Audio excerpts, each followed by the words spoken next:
Welcome to InnoTechHub. Flutter ಅಪ್ಲಿಕೇಶನ್ನ ನೀವು run ಮಾಡಿದ್ಮೇಲೆ ಔಟ್ಪುಟ್ ಸ್ಕ್ರೀನಲ್ಲಿ ನಿಮಗೆ ಡಿಬಗ್ ಬ್ಯಾನರ್ ಕಾಣಿಸುತ್ತಲ್ವಾ. ಈ ಡಿಬಗ್ ಬ್ಯಾನರ್ನ ಯಾವ ಥರ ರಿಮೂವ್ ಮಾಡೋದು ಅಂತ ಇಲ್ಲಿ ನೋಡೋಣ.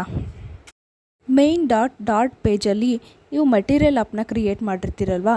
ಸೊ ಮಟೀರಿಯಲ್ ಆ್ಯಪ್ ಆದಮೇಲೆ ನೀವು ಎಂಟರ್ ಪ್ರೆಸ್ ಮಾಡಿ, ಅದಾದಮೇಲೆ ಡಿಬಗ್ ಅಂತ ಟೈಪ್ ಮಾಡ್ತಿದ್ದಾಗಲೇ ನಿಮಗಲ್ಲಿ ತೋರಿಸುತ್ತೆ debug show checked mode banner false ಅಂತ ಟೈಪ್ ಮಾಡಿ, ದೆನ್ ಕಾಮ ಹಾಕಿ ಸೇವ್ ಮಾಡಿ.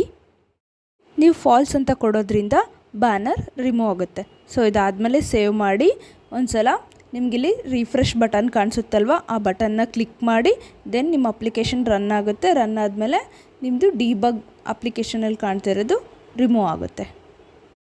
ಹೇ, now it's removed from your application. So ಇದೇ ಥರ ನಿಮಗೆ ಹೆಚ್ಚಿನ ಟಿಪ್ಸ್ ಬೇಕು ಅಂದರೆ ಈ ಚಾನಲ್ನ ಲೈಕ್ ಮಾಡಿ, ಸಬ್ಸ್ಕ್ರೈಬ್ ಮಾಡಿ, ಕಮೆಂಟ್ ಮಾಡಿ. Thank you for supporting us.